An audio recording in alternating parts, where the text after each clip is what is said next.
राधे राधे भक्त जनों, आज आप सुनेंगे वैशाख शुक्ल पक्ष की मोहिनी एकादशी व्रत कथा। धर्मराज युधिष्ठिर कहने लगे, हे कृष्णा, वैशाख मास के शुक्ल पक्ष की एकादशी का क्या नाम है और उसकी क्या कथा है? इस व्रत की क्या विधि है? सो सब विस्तार पूर्वक कहिए। श्री कृष्णा जी कहने लगे, हे धर्मराज, मैं आपसे एक कथा कहता हूँ, जिसको महर्षि वशिष्ठ जी ने रामचंद्र जी से कहा था। एक समय रामचंद्र जी बोले, हे गुरुदेव, कोई ऐसा व्रत बतलाइए जिससे समस्त पाप और दुख नाश को समाप्त हो जाए। मैंने सीता जी के वियोग में बहुत से दुख भोगे हैं, अतः आप कोई व्रत बतलाइए। महर्षि वशिष्ठ बोले, हे राम, आपने बहुत सुंदर प्रश्न किया है। आपकी बुद्धि अत्यंत शुद्ध और पवित्र है। यद्यपि आपके नाम का स्मरण करने से ही मनुष्य पवित्र और शुद्ध हो जाता है, तो भी आपका यह प्रश्न लोकहित के लिए बहुत ही सुंदर है। वैशाख मास में जो एकादशी आती है उसका नाम मोहिनी एकादशी है। इस एकादशी का व्रत करने से मनुष्य सब पापों और दुखों से छुटकारा, मोह जाल से मुक्ति हो जाता है। अतः यह व्रत दुखी मनुष्यों को अवश्य करना चाहिए। इससे मनुष्य के सब पाप और दुख नाश को प्राप्ति हो जाते हैं। अब आप इसकी कथा एक गर्चित होकर ध्यान पूर्वक सुनिए। सरस्वती नदी के किनारे भद्रापति नाम का एक नगरी थी। वहाँ पर द्युतिमान नाम का चंद्रवंशी राजा राज करता था। इसी नगरी में धन धनाय से पूर्ण पुनियावन धनपाल नाम का एक वेश्या भी रहता था। वो अत्यंत धर्मात्मा और विष्णु भक्त था। उसने नगर में अनेक भोजन लाए, प्याऊ, कुआं, सरोवर, धर्मशाला आदि बनवाया था और सड़कों पर आम, जामुन, नीम आदि के अनेक वृक्ष लगवाया था। उस वेश्या के 5 पुत्र थे, सुमना, सर्दबुद्धि, मेधावी, शीलकीर्ति और धृष्ट बुद्धि। इनमें धृष्ट बुद्धि नाम वाला 5वां पुत्र महापापी था। वो पितरों आदि को नहीं मानता था। वो वेश्या और दुराचारी मनुष्यों की संगति में रहकर जुआ खेलता, पर स्त्रियों के साथ भोग विशाल करता और मध्यमास का सेवन करता। इनके अतिरिक्त अनेक कुकर्मों में भी वो अपने पिता के धन को नष्ट करता था। वेश्याओं के साथ उनके गले में हाथ डालकर घूमता फिरता रहता था। इन्हीं कारणों से उसके पिता, भाइयों और कुटुंबों ने उसको घर से निकाल दिया और उसकी निंदा करने लगा। घर से निकाल देने के बाद वो अपने गहने और कपड़े बेचकर निर्वाह करने लगा। जब सब धन नष्ट हो गया तो वेश्या और दुष्ट संगति साथियों ने भी उसका साथ छोड़ दिया। अब वो भूखे और प्यास से अत्यंत दुखी रहने लगा। अनाए कोई सहारा ना देख कर वो चोरी करने लगा। एक बार वो पकड़ा गया, परंतु राज्य कर्मचारियों ने उसको वेश्या का पुत्र जानकर छोड़ दिया। मगर जब दूसरी बार वो फिर पकड़ा गया तो उन्होंने उसे राजा के सामने उपस्थित कर दिया। राजा ने उसे कारागार में बंद कर दिया। कारागार में राजा ने उसको बहुत दुख दिया और कहा कि तू मेरी नगरी से निकल जा। वो नगरी से निकल कर वन में चला गया और वन में पशु पंछियों को मार कर खाने लगा। कुछ समय के पश्चात वो पहेलिया बन गया और धनुष बाण लेकर पशु पंछियों को मार मार कर खाने लगा। एक दिन वो भूखे और प्यास से दुखित होकर खाने की खोज में फिर रहा था कि कौंडिन्य ऋषि के आश्रम पर पहुंच गया। उस समय वैशाख मास था और कौंडिन्य ऋषि गंगा स्नान करके आ रहे थे। उनके भीगे वस्तुओं के छींटे पड़ने से उसको कुछ सुवृद्धि प्राप्ति हुआ और वो मुनि के सामने हाथ जोड़कर कहने लगा कि हे मुनि, मैंने अपने जीवन में बहुत पाप किया है। आप उन पापों से छूटने का कोई साधारण और बिना धन का उपाय बतलाइए। उसके दीन वचन सुनकर ऋषि कहने लगा कि ध्यान देकर सुनो, तुम वैशाख शुक्ला एकादशी का व्रत करो। इस एकादशी का नाम मोहिनी है और इससे तुम्हारे सब पाप नष्ट हो जाएगा। मुनि के वचन सुनकर वो अत्यंत प्रसन्न हुआ और उनके द्वारा बताई गई विधि के अनुसार उसने मोहिनी एकादशी का व्रत किया। हे राम, इस व्रत के प्रभाव से उसके सब पाप नष्ट हो गया और अंत में वो गरुड़ पर चढ़कर विष्णुलोक गया। इस व्रत से मोह आदि सब दोष नष्ट हो जाते हैं। समस्त में इस व्रत से श्रेष्ठ अन्य कोई व्रत नहीं है। इसके महात्म्य को पढ़ने अथवा सुनने से 1000 गौदान का फल प्राप्ति होता है।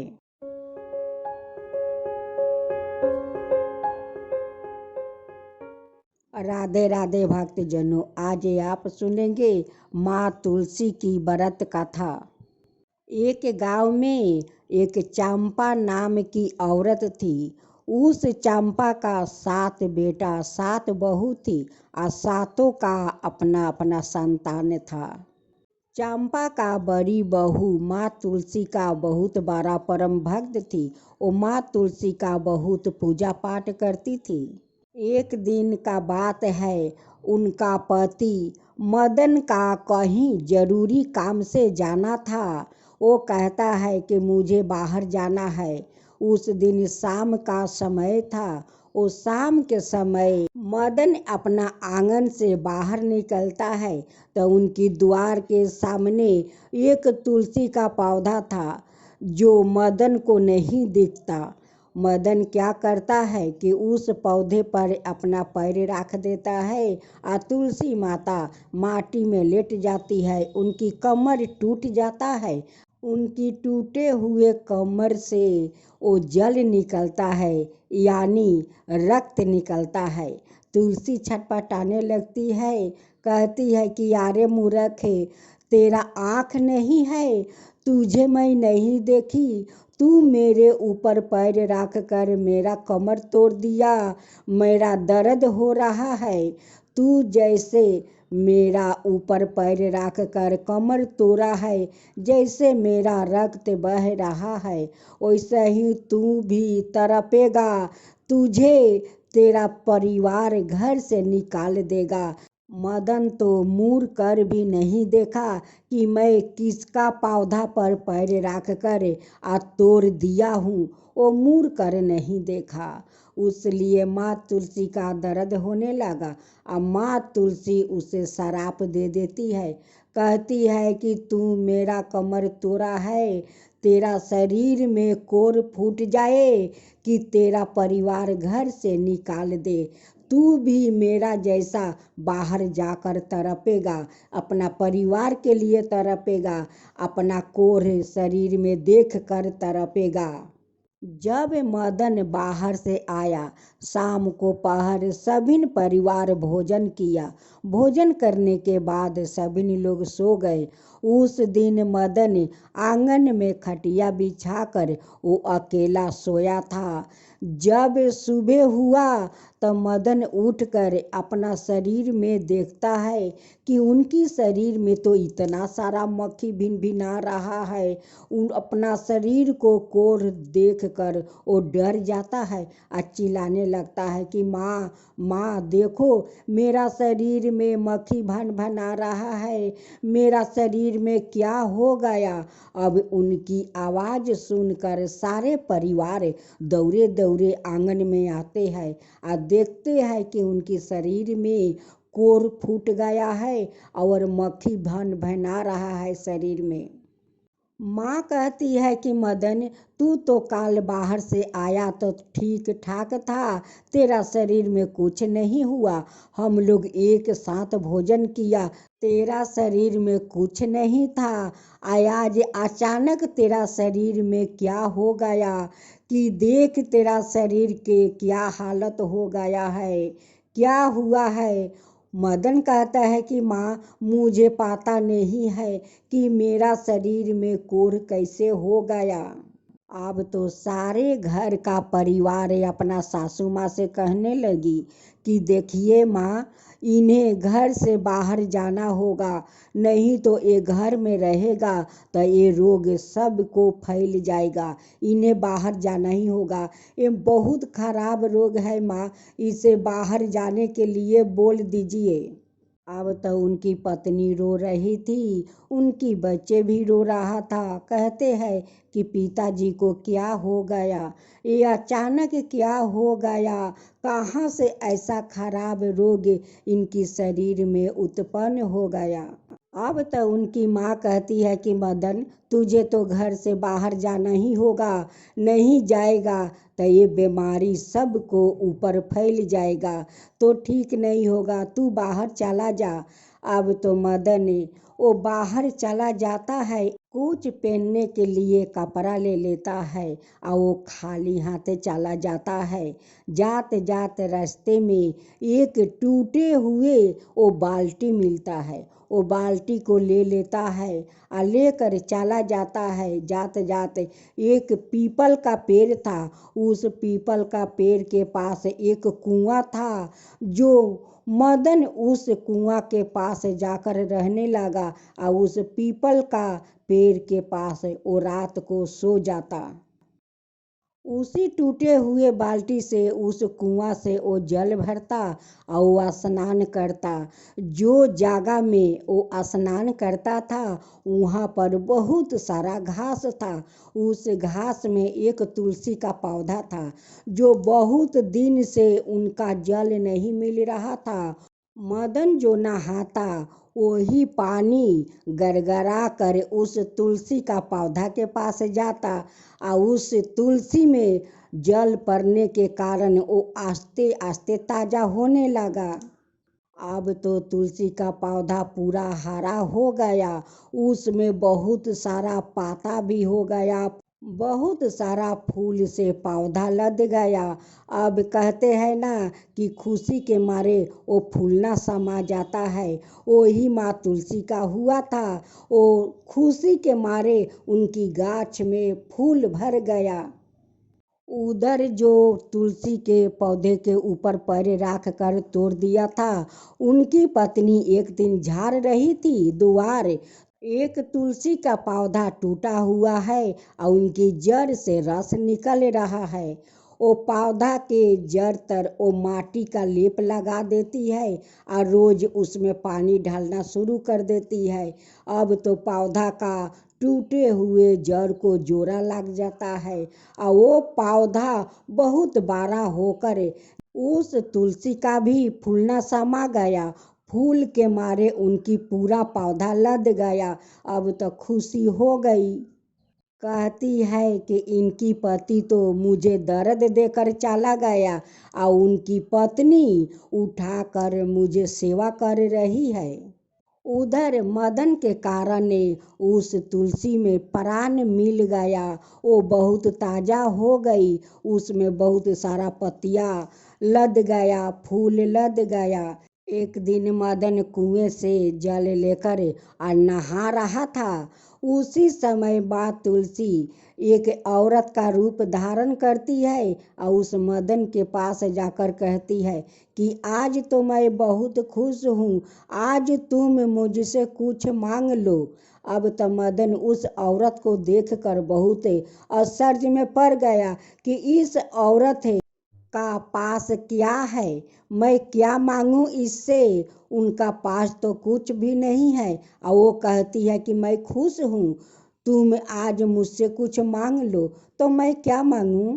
मदन कहता है हाथ जोड़कर कि आप कौन हो बहन और मुझे क्या देना चाहती हो? देखो मुझे क्या मिलेगा। देखिए मेरा क्या मिला है, सारा शरीर में कोढ़ मिला है। मेरा परिवार वाला तो घर से निकाल दिया है।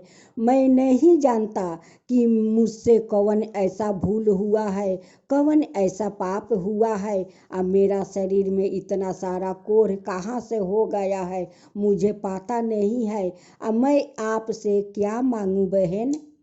वो कहती है कि देखो मदन, मैं कोई बहन नहीं हूँ, मैं तुलसी हूँ। तुलसी, तुम सामने जो तुलसी का पौधा देख रहे हो, तुम जो रोज नहाते हो, तुम्हारा वो नहाने वाला जल उस तुलसी का पौधा के पास जाता है। मैं बहुत दिन से इस घास में तड़प रहा था, जल बिना मुझे जल नहीं मिल रहा था। आज तुम्हारे कारण मुझे जल मिला है। अब मैं देखो मैं कितना ताज़ा हूँ, मैं कितना खुश हूँ। आज तुम्हारे सामने मैं खड़ी हूँ। माँ तुलसी अपना रूप में आ जाती है और मदन जाकर दंडवत काट कर उस माटी में लेट कर प्रणाम करते हैं कि माँ मुझे माफ़ कर दो, मुझे माफ़ कर दो। मुझसे क्या ऐसा भूल हो गया है कि मेरा शरीर में इतना सारा कोढ़ हुआ है। माँ आप बताइए कि मुझसे क्या भूल हुआ है। माँ तुलसी कहती है कि मदन तुझसे भूलता हुआ है, तुम्हारा द्वार पर एक तुलसी का पौधा था, उस पौधा को तुम अपना पैर रख कर वो तोड़ दिया था कि उस दिन तुलसी छटपटा रही थी, उसकी कमर भी तोड़ दिया था। उस पौधे से रक्त बहने लगा। तुम नहीं जानते कि तुलसी के पौधे में माँ तुलसी का वास होता है और लोग तुलसी के पौधे से बहुत कुछ इस्तेमाल करते हैं, पूजा पाठ में करते हैं, दावा में करते हैं। और तुम उसी पौधे को अपना पैर से तोड़ दिया था। उसी पौधा को आज देखो तुम्हारा पत्नी उसे उठाकर माटी का लेप लगाकर उसे कितना सेवा करती है। आज उस पौधा में फूल और पत्तियां से लदा हुआ है। जैसे तुम यहाँ पर मुझे इतना जल पिला पिला कर ताज़ा कर दिया, मुझे सारा शरीर में देखो कितना पत्तियां है, कितना फूल है, वैसे ही तुम्हारा पत्नी सेवा की है। उसलिए वो तुलसी में बहुत सारा पाता फूल वो पकड़ लिया है। ये जो तुम्हारा शरीर का हालत हुआ है ये मेरे कारण हुआ है, मेरे शराब का कारण हुआ है। मुझे दर्द हुआ और मैं तुझे शराब दे दिया कि जाओ, जैसे तुम मुझे दर्द दिया है वैसे ही तुम्हारा दर्द होगा, तुम्हारा परिवार घर से निकाल देगा। तो देखो आज वही हुआ है कि तुम्हारा परिवार घर से निकाल दिया। तुम्हारा शरीर में ये जे कोढ़ा रोग है, ये कुष्ठ रोग हुआ है, ये मेरे शराब के कारण। लेकिन आज मैं तुम पर बहुत प्रसन्न हूँ, बहुत खुश हूँ। आज जो तुम मांगोगे वही मैं दूंगी, तुम मांगो। मदन कहता है कि माँ, मेरा घर में सब कुछ है, सब कुछ भरा है, मेरा परिवार भरा है, अन्न धन भरा है, मैं क्या मांगूं। आप मेरी कोढ़ को दूर कर दीजिए, एक कोढ़ से, इस कुष्ठ रोग से मुझे मुक्ति कर दीजिए माता, मुझे मुक्ति कर दीजिए। माँ तुलसी कहती है कि जा, वहाँ पर जाकर जो पौधा है, दो तुलसी का दल तोड़ और दो दल आँख बंद करके तू निगल जा। और माँ तुलसी से कहना कि माँ, मुझसे बहुत बड़ा भूल हो गई है, मुझे क्षमा कर दीजिए। और उस दो तुलसी का दल को तुम निगल लो, देखो तुम्हारा सारा शरीर एकदम से साफा हो जाएगा। मदन वहाँ पर जाता है, दो तुलसी का पाता हाथ में लेता है और आँख बंद करके वो मुख में डालकर वो तुलसी माता से क्षमा मांगता है। कहता है कि माँ, मुझे माफ़ कर दो, माँ मुझे माफ़ कर दो, मुझसे भूल हो गया है कि आपका तुलसी पर पैर रख कर आपका कमर मैं तोड़ दिया था, माँ मुझे क्षमा करो माँ। जब मदन अपना आँख खोला तो देखता है कि उसका शरीर तो खूब सुंदर हो गया है, एक बारे साफा हो गया है, शरीर में कुछ भी नहीं है। वो बहुत खुशी होता है, बहुत खुशी हो जाता है। तब माँ तुलसी कहती है कि देखो, तुम्हारा जो घर का अंदर जो तुलसी का पौधा है, तुम उसे जाकर पूजा करो, तुम अड़ोस पड़ोस में सभी को प्रचार करो कि सभी लोग अपना आंगन में लगा कर तुलसी का पूजा करें। मदन कहता है हाथ जोड़कर, माँ ऐसा ही होगा, मैं सारा नगर में प्रचार करूँगी कि माँ तुलसी का आंगन में लगा कर सभी लोग पूजा करो। माँ तुलसी आप सभी पर सहाय रहेगी, घर में कोई रोग नहीं आएगा, बीमारी नहीं आएगा, धन संपत्ति कभी कम नहीं होगा। जब मदन घर आता है और उनकी घर का सारे परिवार मदन को देखकर बहुत आश्चर्य हो जाता है। कहता है कि मदन, तेरा शरीर तो साफा हो गया है, आगे से कितना सुंदर हो गया है, तू तो बहुत सुंदर लग रहा है, ये सब चमत्कार कैसे हुआ। मदन कहता है कि ये तो माँ तुलसी का चमत्कार है, उन्हीं का कृपा से तो आज मेरा शरीर साफा हो गया है, सारा कुष्ठ रोग दूर हो गया है। मदन कहता है अपना माँ से कि सभी घर के सदस्यों माँ तुलसी का पूजा करें। अब मैं नगर में जाकर सभी को बोल आता हूँ कि सभी लोग माँ तुलसी का आंगन में बैठाकर उनकी पूजा करें। मदन का माँ कहती है कि अच्छा मदन, तेरा ये सब चमत्कार कैसे हो गया। तब मदन उस तुलसी का कहानी कहना शुरू करता है। कहता है कि माँ, पीपल का पेड़ के पास एक कुआं था, अब मैं वहीं पर जाकर रहने लगा।